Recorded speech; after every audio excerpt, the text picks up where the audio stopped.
사랑하는 성도 여러분, 한 주간 잘 지내셨습니까?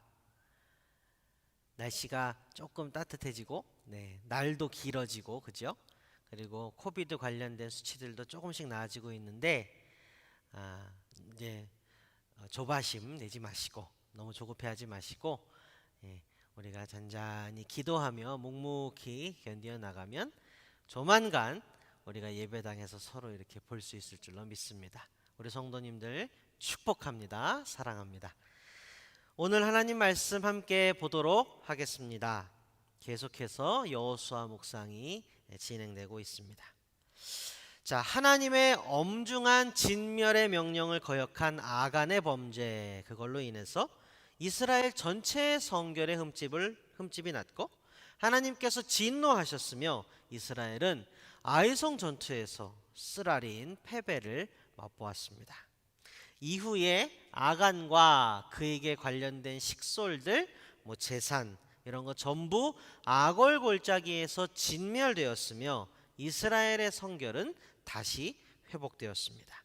그리고 하나님께서 여호수아에게 다시 나타나서 말씀하셨습니다. 오늘 본문이 속해 있는 여호수아 8장 초입에 기록되어 있습니다. 제가 읽어드리도록 하겠습니다. 주님께서 여호수아에게 말씀하셨다. 두려워하지 말아라. 겁내지 말아라. 군인들을 다 동원하여 아이성으로 쳐 올라가거라. 보아라. 내가 아이의 왕과 백성과 성읍과 땅을 다 네 손에 옮겨 주었다. 너는 아이성과 그 왕에게도 여리고와 그 왕에게 한 것처럼 하고 오직 전리품과 가축은 너희가 가져라. 성 뒤쪽에 군인들을 매복시켜라. 두려워하지 말아라. 겁내지 말아라. 하나님께서 용기를 북돋워 주셨습니다. 그리고 여리고성 전투에서와 마찬가지로 구체적인 전략까지 말씀을 해주셨습니다. 자, 기억을 한번 더듬어 볼까요? 여리고성 전투에서도 하나님께서는 여호수아와 이스라엘에게 힘을 불어넣어 주시면서 전략, 전술까지 자세히 말씀해 주셨습니다. 무엇이었습니까? 자, 뿔나팔을 들어라. 언약궤를 옹이하여 매일 한 바퀴씩 엿새를 여리고성의 주위를 빙빙 돌아라.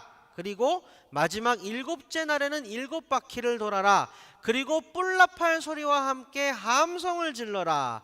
그때 여리고 성벽이 무너져 내릴 것이니 그때 쳐들어가서 그 성을 점령하여라. 이게 하나님께서 세워주신 전략이었습니다. 여러분, 온 우주에서 싸움을 제일 잘하는 분이 누구십니까? 당연히 우리 여호와 하나님이시죠, 그죠? 온 우주에서 제일 싸움을 잘하시는 우리 여호와 하나님이 세우신 전략이니 얼마나 완벽한 전략이었겠습니까? 역시나 여리고성은 우리가 잘 알다시피 돌 위에 돌 하나 남지 않을 정도로 진멸되었습니다. 그리고 여호와 하나님께서 이번에는 아이성 전투의 전략과 전술을 말씀해 주셨습니다.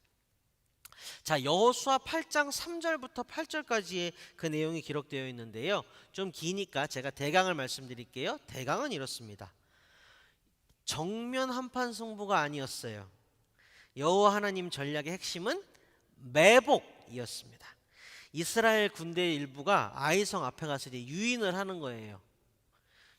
아이성 사람들이 이제 기세가 등등해서 야, 우리가 지난번에 쓰러뜨렸던 이스라엘 또 쓰러뜨리자 하고 막 추격해 나왔습니다. 근데 얼마나 사나운 기세인지 기세등등한지 성문도 닫지 않았고 또 성 안에 수비 병력을 남기지 않을 정도로 병력을 싹 다 몰아서 쫓아왔습니다. 바로 그때 성 뒤쪽에 숨어있던 복병이 튀어나와서 득달같이 아이성으로 침투해 들어가서 성을 점령하였습니다. 제가 앞에서도 말씀드렸듯이 온 우주에서 제일 싸움을 잘하시는 우리 여호와 하나님의 전략 전술이니 얼마나 완벽했겠습니까? 한치의 오차도 없이 하나님의 말씀 그대로 이루어져서 이스라엘은 아이성을 점령했습니다.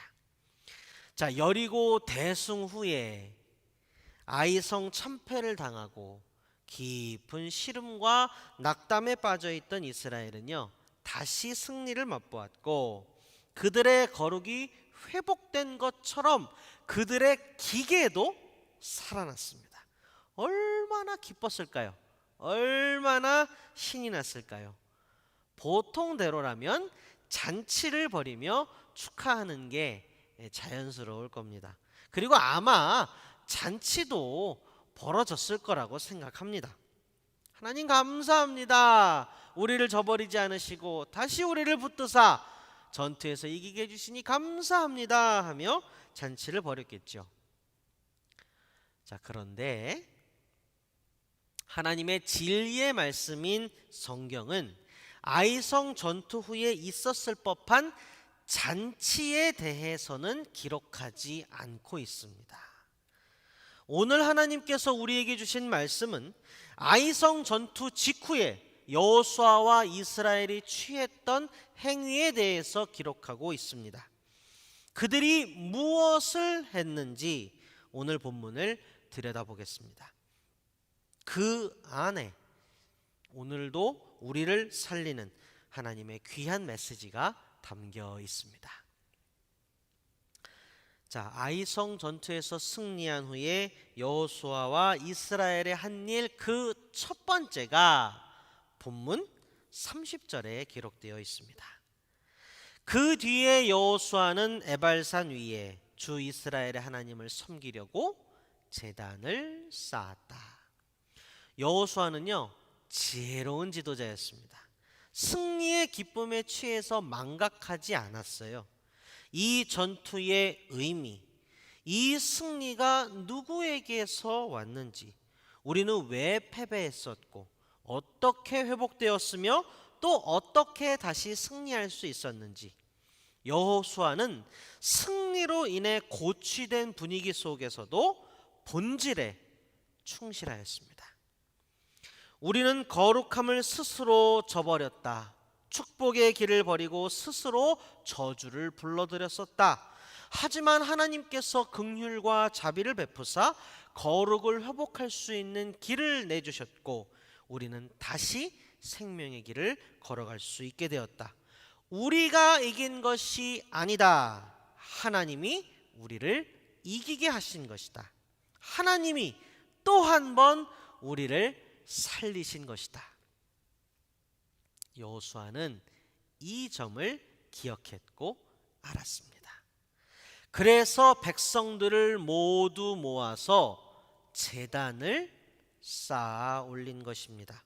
31절이 이어서 기록합니다. 그 제단은 자연석을 그대로 쌓아 올린 것이고 그 제단 위에서 이스라엘은 번제와 화목제를 드렸습니다. 자, 그런데요, 본문은 제단을 쌓고 제사를 드린 것만을 기록하고 있지는 않습니다. 성경의 다른 여러 곳에서 보듯이 제사를 드렸다는 내용만 있는 게 아니라요, 다른 곳의 기술과는 좀 다른 점, 차이점이 있습니다. 31절과 32절을 제가 읽어드리겠습니다. 일반적으로 볼 수 있는 제사를 드렸다라는 기술과 뭐가 다른지 한번 발견해 보시기 바랍니다. 그것은 주님의 종 모세가 이스라엘 자손에게 명령한 대로 또 모세의 율법책에 기록된 대로 쇠 연장으로 다듬지 아니한 자연석으로 쌓은 제단이다. 그들은 그 위에서 번제와 화목제를 주님께 드렸다. 거기에서 여호수아는 이스라엘 자손이 보는 앞에서 모세가 쓴 모세의 율법을 그 돌에 새겼다. 어떻습니까? 과연 다르지요? 제사를 드렸다 하고 보통 끝이 나죠. 그런데 본문에는 이게 뭐지? 할 만한 특이점이 있습니다. 바로 제단으로 쓰인 그 자연석 그대로의 돌에다가 율법을 새겼습니다. 이러한 장면은요, 성경의 기록 내에서도 보기 드문 장면입니다. 본문의 묘사를 잘 보면요, 산등성이에 온 이스라엘 사람들이 운집해 있는 장면이 쉽게 상상이 됩니다. 그 산등성이를 가득 빼곡하게 메운 사람들의 그 시선은 한 곳에 집중되어 있었습니다. 어디겠습니까? 그렇죠? 제단입니다. 각을 뜬 짐승이 놓이고 불을 놓아 태울 때 그 냄새, 그 연기가 사방으로 뻗어 나갔겠죠. 자, 이스라엘 백성들의 머릿속을 한번 상상을 해보십시오. 누가 지금 제사를 드리고 있는가? 누가 이 제사를 받으시는가? 무슨 일들이 있었고 우리는 어떻게 말하고 어떻게 행동했었는가? 제단에 모든 정신이 집중되어 있는 시간임이 분명하지요. 그런데 제의를 마치고 나서 100만 이스라엘의 지도자 여호수아가 제의가 끝났는데 앞으로 나섭니다. 여호수아는 제사장이 아닙니다. 지도자이지만 제사는 레위 지파가 전권을 가지고 관장합니다. 그러니까 백성들이 보았겠죠. 이상하다? 제사는 끝났는데 우리 여호수아 대장님이 왜 앞으로 나가시지? 왜 제단으로 다가가지? 여호수아의 손에 보니까 망치와 끌이 들려 있습니다. 무릎을 꿇고 앉아서 다듬지 않은 자연 그대로의 돌, 제물을 바쳐 올린 제단에 여호수아가 꽝꽝 망치질을 하면서 뭔가를 새기기 시작합니다. 제단 가까이에 서 있던 사람들이 있었겠죠. 뭘 새기는 거야 하고 이렇게 봤겠죠. 제단에 새겨지는 글귀를 읽은 사람으로부터 동서남북으로 웅성웅성 말이 퍼져갔겠죠. 율법이다. 율법이야. 여호수아가 제단에 율법을 새기고 있어. 모세를 통하여 우리에게 주셨던 하나님의 율법 조문이 제단 돌에 새겨지고 있어. 자, 온 이스라엘의 시선이 제단을 향하고 있었다고 말씀드렸죠. 그럼 이제 여호수아가 제단 돌에 율법을 새기고 있음을 알게 된 이스라엘의 시선은 어디에 집중이 되었겠습니까? 100만 이스라엘이 하나가 되어 모든 눈이 여호와 하나님의 율법에 집중되었음에 분명합니다. 하나님의 말씀에 집중되었습니다. 여리고의 승리와 아이성의 패배와 승리, 최근에 있었던 일들을 포함하여 이스라엘의 2세대가 겪은 모든 일들이 하나님의 말씀에 투사되고 있는 장면인 것입니다. 100만 이스라엘은 각자가 자기의 심장에 질문을 던졌을 겁니다. 저곳에 새겨지는 하나님의 말씀, 나는 그 말씀에 순종하였는가? 마태복음 22장 36절부터 40절을 읽어드리겠습니다. 우리 예수님께서 친히 하신 말씀입니다. 선생님, 율법 가운데 어느 계명이 중요합니까? 예수께서 그에게 말씀하셨다. 네 마음을 다하고 네 목숨을 다하고 네 뜻을 다하여 주 너의 하나님을 사랑하라 하였으니 이것이 가장 중요하고 으뜸 가는 계명이다. 둘째 계명도 이와 같은데 내 이웃을 내 몸과 같이 사랑하여라 한 것이다. 이 두 계명에 온 율법과 예언서의 본 뜻이 달려 있다. 몸과 마음과 뜻과 힘을 다하여 여호와 너희의 하나님을 사랑하여라. 그리고 이와 같이 내 이웃을 사랑하여라. 자, 이것이 온 율법과 선지자의 강령이라고 예수님께서 친히 말씀하셨죠.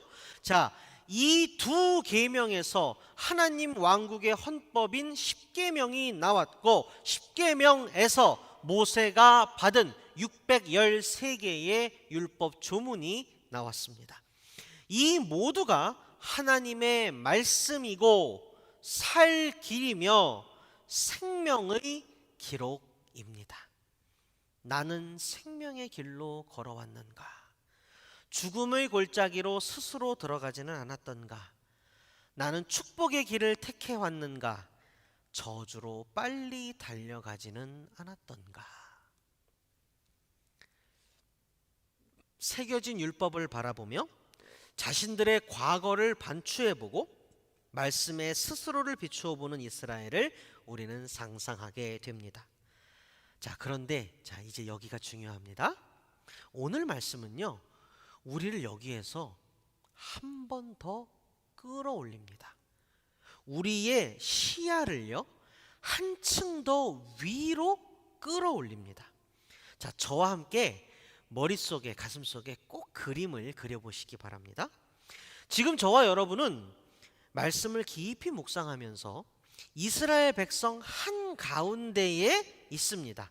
우리의 초점은 제단과 제단에 새겨진 율법에 맞춰져 있고 100만 이스라엘 군중 안에 우리도 서 있습니다.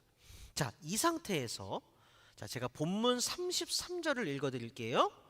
온 이스라엘 백성은 장로들과 지도자들과 재판장들과 이방 사람과 본토 사람과 함께 궤의 양쪽에 서서 주님의 언약궤를 맨 레위 사람 제사장을 바라보고 서 있었다.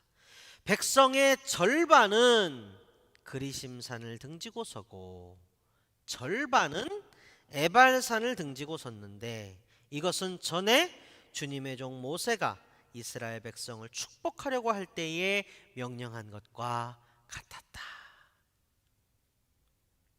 기가 막힌 말씀입니다. 하나님의 말씀은 허투루 기록된 것이 없습니다. 앞으로도 저는 100번 1000번 말씀드릴 겁니다. 하나님의 말씀을 성령이 기록하셨기 때문에 허투루 기록된 것은 단 하나도 없습니다. 자, 33절을 읽고 상상을 해보면요, 성령께서 지금 우리를 가만두지 않으시고 우리를 번쩍 들어서 공중으로 끌어올리신 것 같지 않으세요? 헬리콥터를 타고 우리가 서 있는 곳에서 공중으로 쑥 올라가서 보신다고 생각해 보세요. 그랬더니 어떤 광경이 우리 모두의 눈앞에 펼쳐져 있습니다. 백성의 절반은 이렇게 그리심산을 등지고 서고 나머지 절반은 이렇게 에발산을 등지고 서 있습니다. 그리심산과 에발산은 각각 모세가 지도하던 시기에 축복과 저주를 표징하던 산입니다. 자, 백성이 둘로 이렇게 나뉘어져 있습니다. 한쪽은 축복이고 다른 쪽은 저주입니다. 축복과 저주가 나뉘어져 있군요. 그리고 그 한가운데에 하나가 있습니다. 축복과 저주의 경계에 하나가 놓여 있습니다. 우리의 눈과 마음과 뇌리에 반드시 새겨야 할 그림입니다. 축복입니다. 반대편에는 저주가 있습니다. 그 사이를 가르는 게 있습니다. 그곳에 뭐가 있었습니까? 하나님의 말씀이 있었습니다. 생명과 죽음의 경계에, 축복과 저주의 분기점에 놓여 있는 것은 하나님의 말씀입니다. 오늘 우리에게 주신 하나님의 말씀, 오늘 본문은요, 우리의 심령에 이 그림을 깊이 새기기를 촉구하고 있는 것입니다. 이것이 축복과 저주, 생명과 죽음의 조감도입니다. 제가 2021년 새해를 맞이하면서 여호수아 이제 1장부터 이제 설교를 했고 우리가 이제 묵상을 함께 했습니다. 여호수아 1장 1절부터 9절을 본문으로 해서 제가 올해 첫 주일이었던 1월 3일 주일에 했던 설교를 기억하시는 분은 많지 않을 것입니다. 그래서 제가 한번 리마인드를 해드리고자 합니다.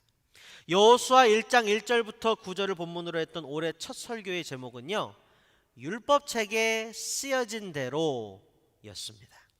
설교의 주제는 하나님의 말씀만이 우리에게 바른 길을 보이고 우리를 살 길로 인도할 수 있다는 것이었습니다. 모세가 죽은 후 여호수아를 지도자로 세우신 하나님께서 여호수아에게 나타나셔서 하신 말씀의 핵심은 율법책에 쓰여진 대로, 다시 말해 하나님께서 말씀하신 대로 순종하고 행하라는 것이었습니다. 그렇게 하면 네가 뭘 하든지 형통할 것이다 라는 것이었습니다. 당연한 말씀입니다. 왜냐하면 하나님의 말씀이 곧 생명이기 때문에 생명의 말씀에 순종하고 이를 행하면 당연히 생명이 더욱 풍성하게, 축복이 더욱 충만하게 임하는 것은 당연한 것이기 때문입니다. 오늘 본문 33절, 곧 생명과 죽음, 축복과 저주의 조감도를 머릿속에 떠올려 보시기 바랍니다. 그리고 여호수아 1장의 메시지, 하나님의 말씀에 순종하고 청정하라, 그리하면 모든 것이 형통하리라, 여호수아 1장 7절부터 8절을 다시 상기해 보십시오. 제가 읽어드리겠습니다. 오직 너는 크게 용기를 내어 나의 종 모세가 너에게 지시한 모든 율법을 다 지키고 오른쪽으로나 왼쪽으로 치우치지 않도록 하여라. 그러면 네가 어디를 가든지 성공할 것이다. 이 율법책의 말씀을 늘 읽고 밤낮으로 그것을 공부하여 이 율법책에 쓰여진 대로 모든 것을 성심껏 실천하여라. 그리하면 네가 가는 길이 순조로울 것이며 네가 성공할 것이다. 여호수아 8장 33절에서 그려지는 축복과 저주의 조감도는 여호수아 1장의 메시지에서 시작하여 그 말씀이 실제임을 증명해 주었던 그간의 이야기까지를 모두 모아놓은 지금까지의 이야기의 요약입니다. 성경학자들과 목회자들은요, 여호수아를, 그 여호수아 기를 몇 개의 단락으로 나눕니다. 그리고 첫 단락이 바로 오늘 본문 여호수아 8장에서 끝이 납니다. 여호수아기 1장의 메시지와 여호수아기 8장의 메시지가 동일합니다. 여호수아의 첫 단락을 마치면서 우리는 반복하여 기억해야 합니다. 여호수아기 1장부터 8장, 여호수아기 첫 단락의 핵심 메시지는 하나님의 말씀만이 생명이다 라는 것입니다. 축복과 저주를 가르고 생명과 죽음을 결정하는 경계에는 하나님의 말씀이 있습니다. 하나님의 말씀 안에 있으면 생명이요, 하나님의 말씀에 순종하는 것이 축복의 길입니다. 말씀을 맺겠습니다. 사랑하고 존경하는 우리 파사데나 장로교회 가족 여러분, 저 또한 여러분과 한 가족으로서 당연하죠, 우리 가족이 잘 되기를 간절히 바랍니다. 그 영혼이 잘됨같이 범사가 잘 되기를 간곡히 기원합니다. 우리 성도님들 모두 몸 튼튼 마음 튼튼 하시기를 매일 기도하고요, 우리 아이들 무럭무럭 훌륭하게 아픔 없이 잘 자라기를 매일 기도합니다. 성도님들의 안타까운 상황과 감정에 공감하여 같이 울고 마음을 쏟아 하나님의 도움을 바라며 중보하여 기도하고 매일 고민합니다. 그리고 동시에 아무것도 해드릴 수 없는 제 자신의 무능함과 안타까움, 나약함이 안타까울 뿐입니다. 그런 저에게 우리에게 하나님은 담담히, 담백하게, 그러나 진중하게 말씀하십니다. 하나님의 말씀이 곧 생명이고 하나님의 말씀이 곧 축복이라고 말입니다. 하나님의 말씀 안에 거하는 것이 사는 길이고 하나님의 말씀대로 사는 것이 축복의 비결이라고 말입니다.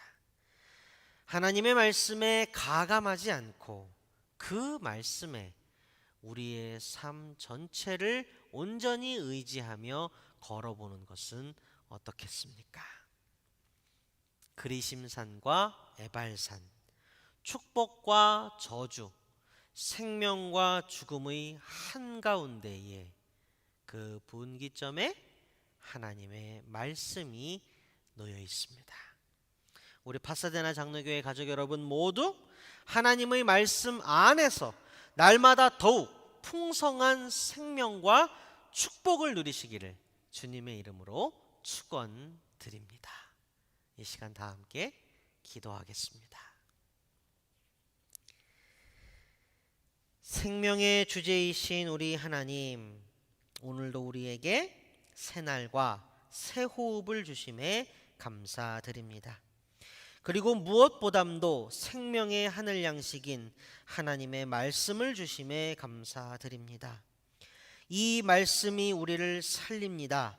이 말씀은 곧 애굽 땅에서 유월절 그 은혜의 밤에 먹었던 누룩없는 빵이며 망망대해와 같은 광야에서 매일 새벽 먹었던 만나이며 우리를 위해 내어주신 그리스도의 몸임을 깨닫습니다. 이 말씀이 우리를 살려왔고 지금도 앞으로도 살릴 줄 믿습니다. 이 말씀 안에 거하기를 소원합니다. 생명과 축복의 초장에 머물기를 소원합니다. 이 시간 우리 파사데나 장로교회 가족들을 축복하며 간절히 기도하오니 우리 모두가 고단한 인생길에서도 한결같이 생명의 말씀에 순종하며 그 안에 거하여 풍성한 생명과 축복을 누리게 하옵소서. 예수 그리스도의 이름으로 기도합니다. 아멘.